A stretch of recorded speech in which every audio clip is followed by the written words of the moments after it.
الحمد لله نحمده ونستعينه ونستغفره ونعوذ بالله من شرور أنفسنا ومن سيئات أعمالنا من يهده الله فلا مضل له ومن يضلل فلا هادي له وأشهد أن لا إله إلا الله وحده لا شريك له وأشهد أن محمدا عبده ورسوله أما بعد فإن خير الحديث كتاب الله وخير الهدي هدي محمد صلى الله عليه وسلم وشر الأمور محدثاتها وكل محدثة بدعة وكل بدعة ضلالة وكل ضلالة في النار فأعوذ بالله السميع العليم من الشيطان الرجيم بسم الله الرحمن الرحيم قاف القرآن المجيد بل عجبوا أن جاءهم منذر منهم فقال الكافرون هذا شيء عجيب أإذا متنا وكنا ترابا ذلك رجع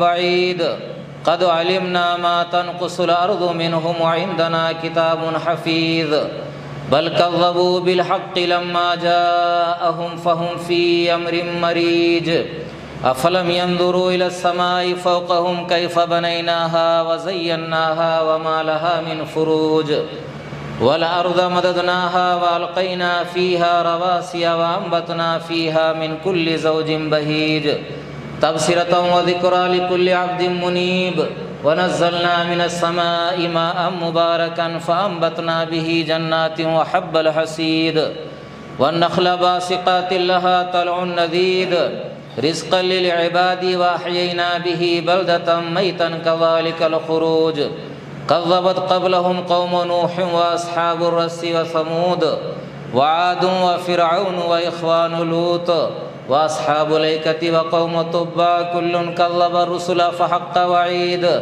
أفعينا بالخلق الأول بل هم في لبس من خلق جديد بارك الله لي ولكم في القرآن المجيد ونفعني وإياكم بالآيات والذكر الحكيم إنه تعالى جواد كريم ملك بر رؤوف رحيم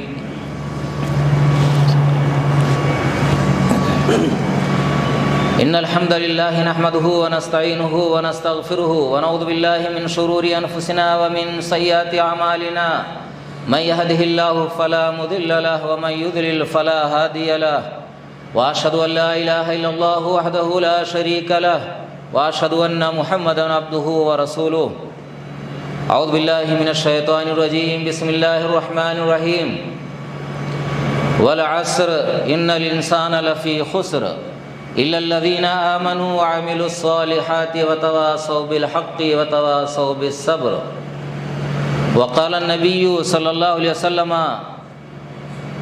اغتنم خمسا قبل خمس حياتك قبل موتك وصحتك قبل سقمك وفراغك قبل شغلك وشبابك قبل حرمك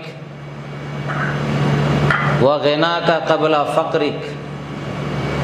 ہر قسم کی تعریف، توصیف، بڑائی، بزرگی، حمد و ثنا اللہ رب العالمین کے لیے سزاوار ہے، اور درود و سلام نازل ہوں تمام انبیاء کرام پر، خصوصاً اللہ کے آخری نبی حضرت محمد مصطفیٰ صلی اللہ علیہ وسلم پر۔ حاضرین جمعہ، آپ کے سامنے 30ویں پارے کی ایک چھوٹی سی سورہ جس کو ہم سورہ عصر کے نام سے جانتے ہیں تلاوت کی گئی ہے۔ اس سورت کی فضیلت کے بارے میں امام شافعی رحمۃ اللہ علیہ فرماتے ہیں کہ یہ سورت اپنی مضامین کے اعتبار سے اتنی جامع ہے کہ اللہ رب العالمین اگر صرف یہی سورت انسانوں کی ہدایت کے لیے نازل فرما دیتا تو کافی تھی۔ طبرانی کی حدیث ہے، صحابہ کرام جب ایک دوسرے سے ملتے تھے تو جدا ہونے سے پہلے یہ سورہ ایک دوسرے کو سنا دیتے، پھر سلام کہتے اور چلے جاتے۔ اس صورت میں ہے کیا؟ آئیے دیکھتے ہیں۔ اللہ فرماتا ہے والعصر، اور قسم ہے زمانے کی، ان الانسان لفی خسر، بے شک انسان گھاٹے میں ہے، الا الذین آمنوا وعملوا الصالحات، مگر وہ لوگ جو ایمان لائے اور نیک عمل کرتے رہے، وتواصوا بالحق وتواصوا بالصبر، اور ایک دوسرے کو حق بات کی تلقین کرتے رہے، وتواصوا بالصبر، اور ایک دوسرے کو صبر کی تلقین کرتے رہے۔ ایک حدیث میں نے آپ کے سامنے پڑھی ہے، صحیح الجامع کی ہے، اور امام بیہقی رحمۃ اللہ علیہ نے شعب الایمان میں اس کو ذکر کیا ہے۔ اللہ کے نبی صلی اللہ علیہ وسلم نے ایک مرتبہ ایک آدمی سے فرمایا، اغتنم خمسا قبل خمس، کہ تو غنیمت جان 5 چیزوں کو 5 چیزوں سے پہلے، حیاتک قبل موتک، اپنی زندگی کو اپنے مر جانے سے پہلے، موت سے پہلے غنیمت جان، وصحتک قبل سقمک، اور تندرستی کو، اپنی صحت کو اپنی بیماری سے پہلے، وفراغک قبل شغلک، اور اپنی خوشحالی کو یا اپنی فراغت کو، خالی اوقات کو اپنی مشغولیت سے پہلے، وشبابک قبل حرمک، اور اپنی جوانی کو اپنے بڑھاپے سے پہلے، وغناک قبل فقرک، اور اپنی مالداری کو اپنی مفلسی سے پہلے، غریبی سے پہلے۔ میرے بھائیوں، اس صورت میں اللہ رب العالمین نے زمانے کی قسم کھائی ہے، والعصر، زمانے کی قسم۔ اللہ رب العالمین نے زمانے کی قسم کھائی ہے، لیکن اپنے بندوں کے لیے دوسروں کی قسم کھانا حرام قرار دیا ہے۔ بھائی، انسانوں کو چاہیے کہ اگر قسم کھاتے ہیں تو اللہ کی قسم کھائیں، اور دوسری چیز کی، کسی دوسرے مخلوق کی قسم نہ کھائیں، اور دوسرے کی قسم کھانا شرک ہے۔ من حلف بغیر اللہ فقد اشرک، جس نے اللہ کے علاوہ کسی اور کی قسم کھائی اس نے شرک کیا۔ تو ہمیں دوسروں کی قسم نہیں کھانا چاہیے، اللہ کی قسم کھا سکتے ہیں، لیکن اللہ رب العالمین نے قرآن میں جگہ جگہ مخلوقات کی قسم کھائی ہے۔ کیوں قسم کھائی ہے؟ وہ چیزیں جن کی قسم کھائی گئی ہے، وہ چیزیں اس بات پر دلالت کرتی ہیں جو اللہ رب العالمین کہنا چاہتا ہے۔ یا اللہ نے زمانے کی قسم کھائی، تو زمانے سے مراد کیا ہے؟ والعصر، عصر سے مراد کیا ہے؟ عصر کا لوگوں نے 2 معنی کیا ہے مفسرین نے۔ ایک تو یہ کہ عصر سے عصر کی نماز، عصر کی نماز کی بڑی اہمیت ہے۔ کیوں؟ اس لیے کہ عصر کی نماز اصل میں کا جو وقت ہے وہ ایسے ٹائم پر آتا ہے کہ انسان کاروبار میں مشغول رہتا ہے، تھوڑے ٹھنڈا موسم ہو جاتا ہے، تو اس کی بہت اہمیت ہے۔ اللہ نے قرآن میں کیا کہا ہے؟ حافظوا علی الصلوات والصلاۃ الوسطی وقوموا للہ قانتین، کہ لوگوں نمازوں کی حفاظت کرو، خاص کر صلاۃ وسطیٰ کی، بیچ والی نماز کی۔ اب بیچ والی نماز کیا ہے؟ حدیثوں میں اس کی تشریح ہے کہ عصر کی نماز مراد ہے، تو عصر کی نماز بھی لے لیجئے۔ اور حدیث میں کیا آتا ہے کہ جس کے عصر کی نماز فوت ہو گئی تو گویا کہ اس کا اہل، اس کے اہل و عیال اور اس کے مال سب لٹ گئے، برباد ہو گئے۔ اس کی بڑی اہمیت ہے۔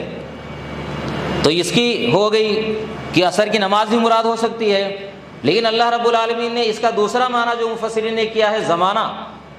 اب زمانے سے مراد کیا ہے؟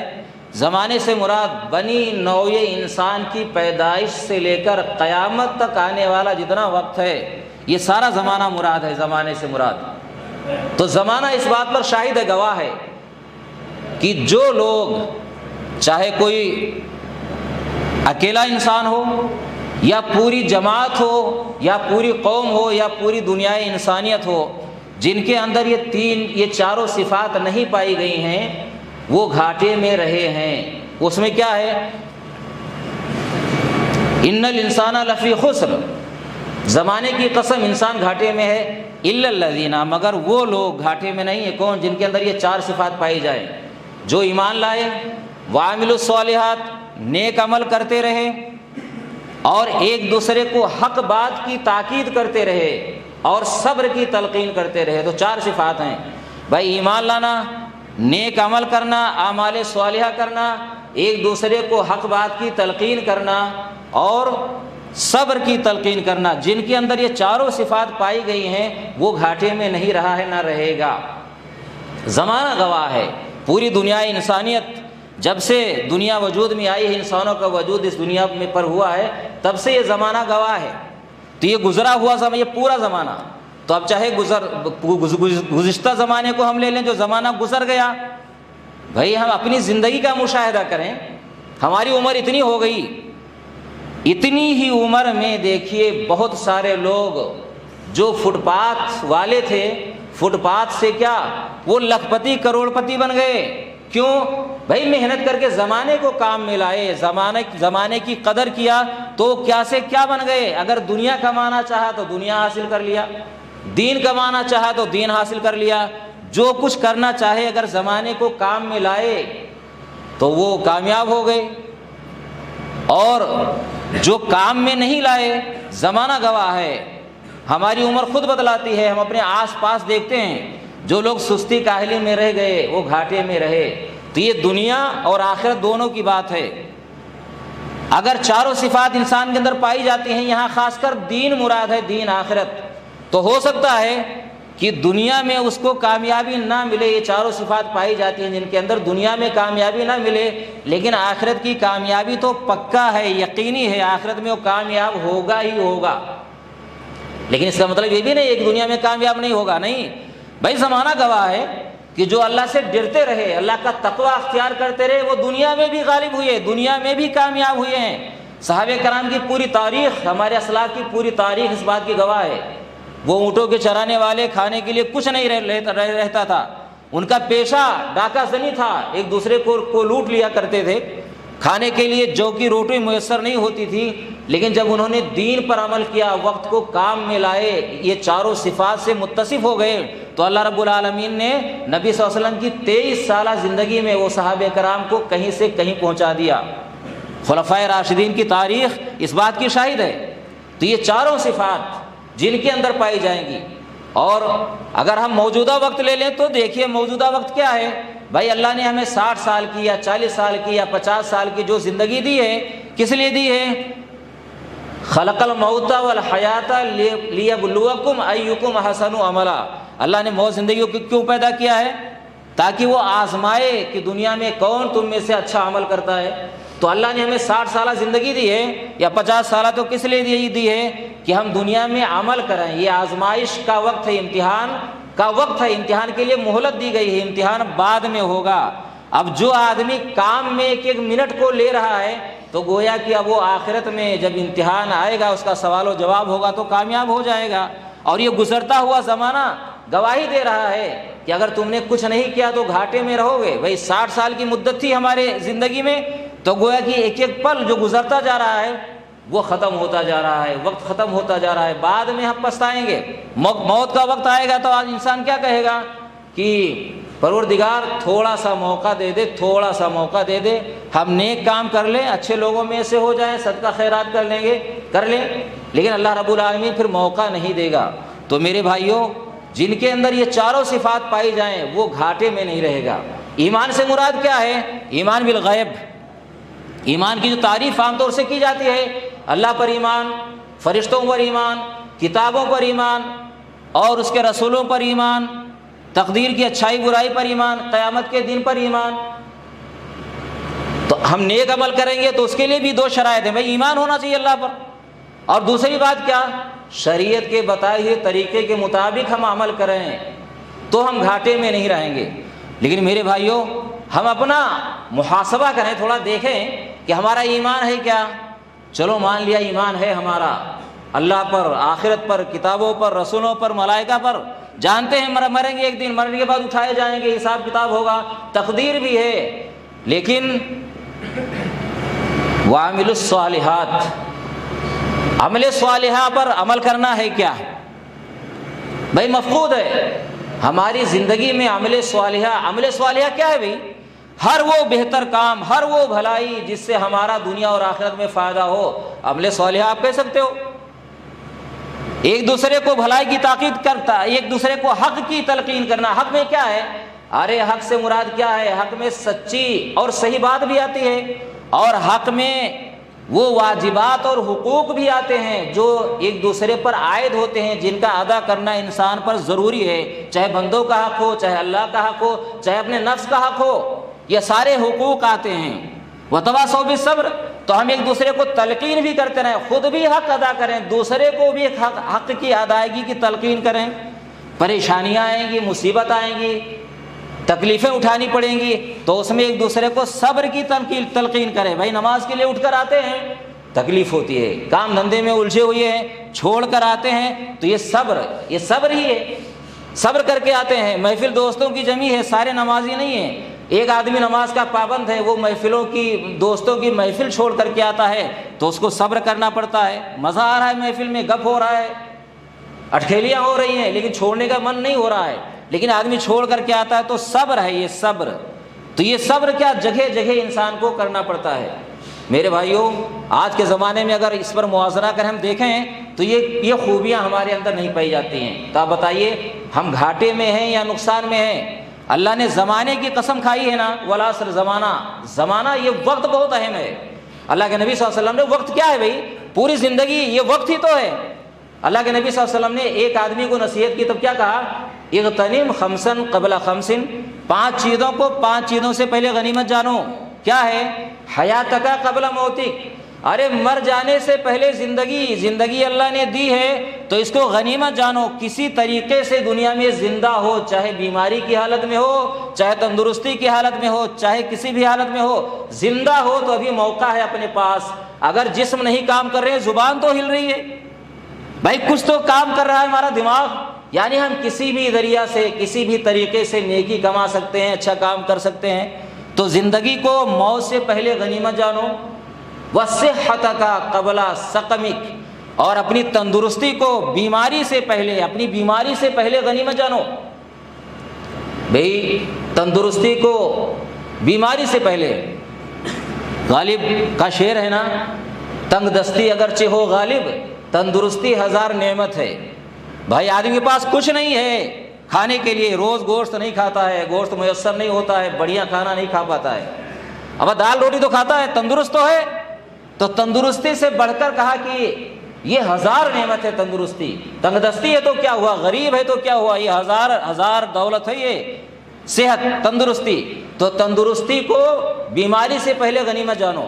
اللہ نے ہمیں تندرست کیا ہے، سارا کام کر سکتے ہیں، عبادات کر سکتے ہیں، بھاگ کر، سردی ہو گرمی ہو، کتنی پریشانی ہو، ہم چل کر مسجد تک آ سکتے ہیں، لیکن ہم نہیں آ رہے ہیں۔ کیوں؟ تندرست ہیں، لیکن تندرستی کو غنیمت نہیں سمجھ رہے ہیں۔ بیمار پڑ گئے، انسان سوچتا ہے بہت پیسہ ہمارے پاس ہے، علاج کرا لیں گے، لیکن اللہ رب العالمین جب نہیں چاہے گا، علاج تمہارا سب بیکار ہے، کچھ نہیں کر سکتے ہو۔ ہمارے سامنے، ہمارے معاشرے میں، سماج میں ایسی بہت ساری مثالیں ملتی ہیں۔ لوگ کہتے ہیں کہ ہم نے سارے ڈاکٹروں کو دکھا دیا، ساری جانچیں کروا لی، کوئی بیماری نہیں آ رہی ہے، اب کیا ہے بھائی؟ کہاں گیا پیسہ، کہاں گئے ڈاکٹر، کون علاج کرے گا، کس کے ذریعے آپ اچھے ہوں گے؟ لاسٹ میں مجبور ہو کر انسان مولیوں کے پاس آتا ہے، بھائی سب کرا لیا ہم نے، اب دوا تو کرا لی، اب دعا ہے۔ یہ کیا ہے؟ ارے اب تک تو اللہ سے لو نہیں لگایا تھا، بھاگ نہیں رہے تھے، عبادت نہیں کر رہے تھے، لیکن حالت یہ ہو گئی کہ سارے ڈاکٹروں سے مایوس ہو گئے، سارے علاج دوائیوں سے مایوس ہو گئے، بھاگ کر لاسٹ میں کہاں آ رہے ہیں؟ اللہ کی طرف رجوع کر رہے ہیں۔ اور یہی کام پہلے کرتے تو یہ شاید پریشانی ہی نہ آتی۔ بھائی حدیث بھی ہے نا کہ اگر تم چاہتے ہو کہ اللہ رب العالمین تمہاری مصیبت میں سنے، تمہاری پریشانی دور کرے، تو تم دعا تندرستی کی حالت میں کرو، کثرت کے ساتھ اللہ سے دعا کرو۔ یہ حدیث نبی صلی اللہ علیہ وسلم کی۔ تو سب سے مایوس ہو گئے، اب ہم دعا کر رہے ہیں۔ میرے بھائیوں، بیماری جب آ گئی تو آدمی تمنا بھی کرتا ہے کہ اللہ اچھا کر دے گا تو ہم کیا نماز پڑھیں گے، نیک انسان بن جائیں گے، لیکن اللہ نے دیکھا آپ کو نا، آپ کا دل وہی ہے، تھوڑی سی پریشانی آئی ہے تو آپ کو ایسا احساس ہو رہا ہے، لیکن تندرست تھے تو ڈرانے والا ڈراتا بھی تھا، خطیب کہتا بھی تھا، لوگ کہتے بھی تھے کہ لوگ آؤ اللہ کی طرف، رجوع کرو اللہ کی طرف، لیکن نہیں آتے تھے۔ اب بیمار پڑ گئے ہو تب کہہ رہے ہو نا، پھر بعد میں وہی حالت ہو جائے گی، شیطان غالب آ جائے گا۔ پھر اللہ نے کیا کہا، اللہ کے نبی صلی اللہ علیہ وسلم نے کیا کہا کہ وفراغک قبل شغلک، بھائی بیماری، تندرستی کو بیماری سے پہلے، اور اپنی کیا فراغت کو مشغولیت سے پہلے۔ ارے ابھی ہم آزاد ہیں، بڑھیا ہیں، کاروبار بھی اچھا چل رہا ہے، ٹائم پر ٹائم ہے ہمارے پاس، چاہیں تو نماز پڑھ سکتے ہیں، اچھا کام کر سکتے ہیں، دین کے لیے ٹائم نکال سکتے ہیں، لیکن نہیں نکال رہے ہیں۔ کہاں ٹائم پاس کر رہے ہیں؟ ہوٹلوں میں، گپ بازیوں میں لگے ہوئے ہیں، تاش کھیل رہے ہیں، دوسری چیزوں میں ہمارا وقت صرف ہو رہا ہے، لیکن فرصت ہے ہمارے پاس، لیکن ہم نہیں آ رہے ہیں۔ سوچتے ہیں کہ جوانی ہے بھائی، بڑھاپا آئے گا تب دیکھا جائے گا۔ تو اللہ کے نبی صلی اللہ علیہ وسلم فرماتے ہیں کہ اپنی مشغولیت سے پہلے اپنے فارغ اوقات کو غنیمت جانو، وَشَبَابَكَ قَبْلَ حَرَمِكَ، اور جوانی کو بڑھاپے سے پہلے، جوانی کو بڑھاپے سے پہلے۔ ارے بڑھاپے میں کیا حالت ہونا، کس نے دیکھا ہے؟ کل کیا ہو جائے ہمارے ساتھ، کل کیا پتا، آج بیماریاں چلتی ہیں، کل فالج حملہ کر دے، کل کیا ہو جائے، ہمارا جسم کام ہی نہ کرے۔ انتظار میں تھے، جوانی ہے، بڑھاپا آئے گا تو اچھا کام کر لیں گے۔ تو جوانی کو غنیمت جانو بڑھاپے سے پہلے۔ بڑھاپے میں کیا پتا کیا تکلیف ہو جائے، دیکھتے ہیں گھٹنے انسان کے کام نہیں کرتے ہیں، کمر جواب دے جاتی ہے، چلا نہیں جاتا ہے، سانس چلتی ہے، مختلف بیماریاں ہو جاتی ہیں۔ تو اب انتظار کر رہے تھے کہ بڑھاپا آئے گا تب دیکھا جائے گا۔ اللہ کے نبی صلی اللہ علیہ وسلم فرماتے ہیں کہ جوانی کو غنیمت جانو اپنے بڑھاپے سے پہلے۔ اور میرے بھائیوں، جوانی کی عبادت اللہ کو کتنی پیاری ہے، کتنی پیاری ہے کہ آپ دیکھیے عرش اعظم کے سائے میں قیامت کے دن 7 لوگوں کو جگہ ملے گی، تو ان میں سے ایک خوش نصیب کون ہوگا؟ شاب نشا فی عبادت اللہ، وہ جوان جس کی جوانی اللہ کی عبادت میں گزری، اللہ کی عبادت میں۔ اور اللہ کی عبادت کا مطلب یہ نہیں ہوتا ہے کہ وہ دن رات مسجد میں پڑا رہے، نہیں، کاروبار کیجئے بھائی، کاروبار بھی تو عبادت ہے۔ آپ حرام حلال کی تمیز رکھیے تو وہ بھی عبادت ہے۔ اور حدیث آپ نے سنا ہوگا کہ ایک آدمی نا ایک لقمہ جو اپنی بیوی کے منہ میں رکھتا ہے نا، وہ بھی عبادت ہے۔ اور صحابہ کرام نے ایک مرتبہ سوال کیا، آپ نے کہا کہ یہاں تک کہ اپنی بیوی کے پاس اس کا حق ادا کرنے کے لیے جاتا ہے تو وہ بھی عبادت ہے۔ صحابہ کرام نے سوال کیا، اللہ کے رسول، آدمی اپنی خواہش پوری کرتا ہے تو وہ بھی عبادت ہے؟ تو کہا کہ بھلا یہ بتاؤ کہ اگر وہ اپنی خواہش پوری کرنے کے لیے کہیں اور جاتا بیوی کے علاوہ تو کیا گناہ نہیں ہوتا؟ کہا کہ ہوتا۔ تو کہا کہ ایسے ہی جب حلال طریقے سے اپنی خواہش پوری کرتا ہے تو وہ بھی ثواب ہے۔ تو آپ دیکھیے کہ آدمی پوری زندگی مومن کی نا عبادت ہے، صرف یہ ہے کہ ہر قدم اٹھانے سے پہلے دیکھے شریعت نے یہ قدم اٹھانے کا حکم دیا ہے کہ نہیں دیا ہے۔ اگر وہ دیکھتا ہے تو یہ بھی عبادت ہے۔ تو آپ دیکھیے جوانی میں، اور جوانی میں ایک حدیث میں ایک اور آگے ہے نا، وَرَجُلٌ دَعَتْهُ امْرَأَةٌ ذَاتُ مَنْصَبٍ وَجَمَالٍ فَقَالَ إِنِّي أَخَافُ اللَّهَ۔ ایک آدمی ہے کہ جس کو ایک عورت جو بڑے حسب نسب والی ہے، بڑے مرتبے والی ہے، اس نے دعوت گناہ دیا تو اس نے کیا کہا؟ انی اخاف اللہ، میں اللہ سے ڈرتا ہوں۔ بھائی یہ قدم، یہ جوانی میں یہ قدم جو بدکاری کی طرف اٹھتے ہیں، جوانی میں زیادہ اٹھتے ہیں۔ انسان کے جذبات ٹھاٹھے مار رہے ہیں، کنٹرول میں نہیں آ رہے ہیں، وہ چاروں طرف دیکھتا ہے کہیں موقع مل جائے۔ اور ایسی عورت جو بڑی خوبصورت ہے، حسب نسب والی ہے، وہ دعوت گناہ دے اور آدمی وہاں کہہ دے انی اخاف اللہ، میں اللہ سے ڈرتا ہوں، تو یہ تو خاص کر جوانوں کے لیے ہے۔ تو میرے بھائیوں کتنی فضیلت ہے۔ اس لیے کہ اللہ کے رسول نے فرمایا کہ اپنی جوانی کو اپنے بڑھاپے سے پہلے غنیمت جانو، وَغِنَاكَ قَبْلَ فَقْرِكَ، اور اپنی مالداری کو اپنے غریبی سے پہلے، مالداری کو غریبی سے پہلے۔ بھائی اگر اللہ نے ہمیں پیسہ دیا ہے، ہمارے جیب میں پیسے ہیں، ہمارے گھر پیسے ہیں، ہم لکھپتی ہیں، اللہ نے آج موقع دیا ہے تو ہم اللہ کے راستے میں خرچہ کریں۔ فقر و فاقہ کے ڈر سے ہم یہ نہ سوچیں کہ کل ہمارے پاس کیا رہے گا، نہیں، بے اللہ نے ہمیں دیا ہے، ہمارے جیب میں ہے، تو اپنی مالداری کو نہ، اپنی فقیری آنے سے پہلے ہم اس کو غنیمت جانیں۔ ارے کیا پتا کل وہ بھی رہے کہ نہ رہے، ہم چاہے تو کما لیں، آخرت بنا لیں۔ اور اسی لیے حدیث میں ہے کہ اللہ کے نبی صلی اللہ علیہ وسلم نے فرمایا کہ رشک نہیں جائز ہے مگر 2 چیزوں میں۔ کس میں؟ بھئی اللہ نے کسی کو قرآن کا علم دیا ہے، وہ دن رات پڑھتا ہے، اس کے اوپر عمل کرتا ہے، لوگوں کو بتاتا ہے، تو ایک آدمی تمنا کرے کہ کاش اللہ نے مجھے بھی علم دیا ہوتا تو میں بھی ایسے ہی کرتا، خود عمل کرتا، دوسروں کو سکھاتا۔ اور ایک وہ آدمی جس کو اللہ نے مال دیا ہے، مال، تو دن رات وہ اللہ کے راستے میں خرچہ کرتا ہے، صحیح راستے میں خرچہ کرتا ہے۔ ایک دوسرا آدمی دیکھتا ہے، تمنا کرتا ہے کاش اللہ نے مجھے بھی دولت دی ہوتی تو میں بھی ایسے ہی اللہ کے راستے میں خرچہ کرتا۔ تو دیکھیے یہاں تمنا رشک کرنا جائز ہے کہ اللہ نے ایسا ہمیں کیا ہوتا تو ہم ایسا کرتے۔ تو میرے بھائیوں دولت ہمارے پاس ہے، کل کس نے دیکھا ہے؟ اور دیکھتے ہیں آپ سماج میں دیکھیے، گاؤں میں دیکھیے، ہر جگہ ایسی مثالیں مل جائیں گی۔ کل کے لکھ پتی آج کیا وہ ہزار پتی بھی نہیں ہے، کچھ نہیں ہے، سب ختم ہو گیا، ہو جاتا ہے۔ ارے دنیا، اسی لیے پیسے کو کہا جاتا ہے نا، یہ تو ہاتھوں کا میل ہے، اور یہ تلک الایام نداولها بین الناس، یہ زمانے کی گردش ہے، کبھی یہاں کبھی وہاں، دولت کبھی یہاں ہے کبھی وہاں ہے، کسی کے ساتھ وفا نہیں کرتی ہے، یہ نہ سوچئے۔ ہاں جائز طریقے سے آپ کرتے ہیں نا تو ہو سکتا ہے کہ وفا کریں، بچا کر رکھیں اور آپ صحیح طریقے سے خرچہ کریں، لیکن اگر نہیں خرچہ کرتے ہیں صحیح طریقے سے تو کل کس نے دیکھا ہے؟ کل تمنا بھی کریں گے کہ پیسہ ہوتا تو ہم اللہ کے راستے میں خرچہ کرتے، تو پیسہ تھا تب تو کیا نہیں، اب آج تمنا کرنے سے کیا فائدہ ہے؟ ایک حدیث میں ہے، عبداللہ بن مسعود رضی اللہ تعالیٰ عنہ فرماتے ہیں کہ قیامت کے دن بندے کے قدم نہ اس کے رب کے سامنے سے نہیں ہٹیں گے یہاں تک کہ 5 چیزوں کے بارے میں سوال کر لیا جائے۔ وہ 5 چیز کیا ہیں؟ عن عمرہ فیما افنا، عمر کے بارے میں، بھئی کہاں گوایا؟ عمر کہاں ختم کیا؟ یہ 60 سال کی عمر ملی تھی، کہاں لگایا اس کو؟ کیا دن رات کیا پیسے کے پیچھے بھاگ رہے تھے؟ کیا اللہ کے حقوق کو کتنا ادا کیا ہے؟ وان شبابہ فیما اولا، جوانی کہاں بتایا؟ جوانی پیسہ آ گیا نا، عیاشیاں ہو رہی ہیں، ہمارے جوان بھٹک رہے ہیں، ہمارے گھر والوں کو، ماں باپ کو فکر نہیں ہمارا بچہ کہاں جا رہا ہے، پیسے کی ریل پہ لے، عیاشیاں ہو رہی ہیں، بدکاریاں ہو رہی ہیں دن رات۔ یہ کیا ہے؟ تو کہا کہ جوانی کے بارے میں اللہ پوچھے گا کہ بھئی جوانی کہاں بتایا، کہاں کیا جوانی، کیا جوانی کو کہاں بڑھاپے میں بدلا۔ وان مالہ من این اکتسبہ وفیما انفقہ، مال کے بارے میں اللہ پوچھے گا کہ کہاں سے کمایا اور کہاں خرچہ کیا، مال کہاں خرچہ کیا، کمایا بھی کہاں سے؟ بھائی چلو حلال طریقے سے کما لیا ٹھیک ہے، لیکن خرچہ کہاں کیا؟ حرام میں تو نہیں خرچہ کیا ہے، اللہ کے پائی کا حساب لے گا میرے بھائیوں۔ اسی لیے کہا جاتا ہے نا کہ پیسہ اللہ نے دیا ٹھیک ہے، ہماری کمائی ہے، ہمارے باپ کی کمائی ہے، حلال طریقے سے کمائی ہے، لیکن ہمیں اتنا اختیار نہیں ہے کہ جیسے چاہیں ویسا خرچہ کر دیں، فضول خرچیوں میں خرچہ کر دیں۔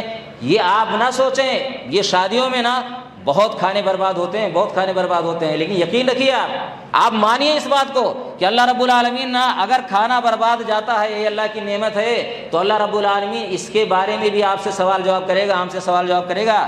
یہ اللہ کی نعمت ہے، اللہ اس کے بارے میں پوچھے گا۔ لَتُسْأَلُنَّ يَوْمَئِذٍ عَنِ النَّعِيمِ، قرآن کی آیت ہے نا، نعمتوں کے بارے میں تم ضرور پوچھے جاؤ گے۔ حذیفہ بن یمان کا واقعہ ہے نا، میدان جنگ میں سامنے ایرانی فوجیں تھیں، عجمی فوجیں تھیں، رومیوں کی تھیں یا ایرانیوں کی تھیں، اور یہ مسلمان فوجیں سامنے تھیں، آمنے سامنے ابھی جنگ نہیں شروع ہوئی تھی، یہ ان کے پاس کھانا تھا، کھانے بیٹھ گئے، ایک لقمہ زمین پر گر گیا تھا، جانتے ہیں اٹھایا نا اور اس کی ریت صاف کرنے لگے کہ صاف کر کے کھا لیں۔ ایک صحابی دوسرے تھے، کہا رے حذیفہ کیا کر رہے ہو، سامنے دشمن کی فوج ہیں، یہ کہیں گے دیکھو عرب کتنے بھوکے ہیں، گر گیا تو وہ مٹی لگا ہوا کھا رہے ہیں۔ تو جانتے ہیں کیا کہا؟ وہ صحابہ کرام تھے، ان کو شرم نہیں آتی تھی، کہا کہ اچھا ان رومی یا عجمی کتوں کی بنا پر میں اپنے نبی کی سنت چھوڑ دوں گا کیا؟ دیکھیے کتنا سخت لفظ کہا، ان عجمی کتوں کی بنا پر میں اپنے نبی کی سنت چھوڑ دوں گا۔ ہمارے نبی نے تو یہ کہا کہ اگر کوئی لقمہ زمین پر گر جائے تو اس کو صاف کرو اور کھا لو۔ آج کتنے لقمے خراب ہو رہے ہیں شادیوں میں، دیکھو کون جواب دے ہے اس کا، کون جواب دے گا؟ اتنی نعمتیں ہمارے پاس ہو گئی کہ آدھا کھا رہے ہیں آدھا پھینک رہے ہیں، بھائی کون جواب دے گا اس کا؟ ارے میرے بھائیوں کتنا بچو گے، کیا ہوگا، کیسے جواب دے پائیں گے؟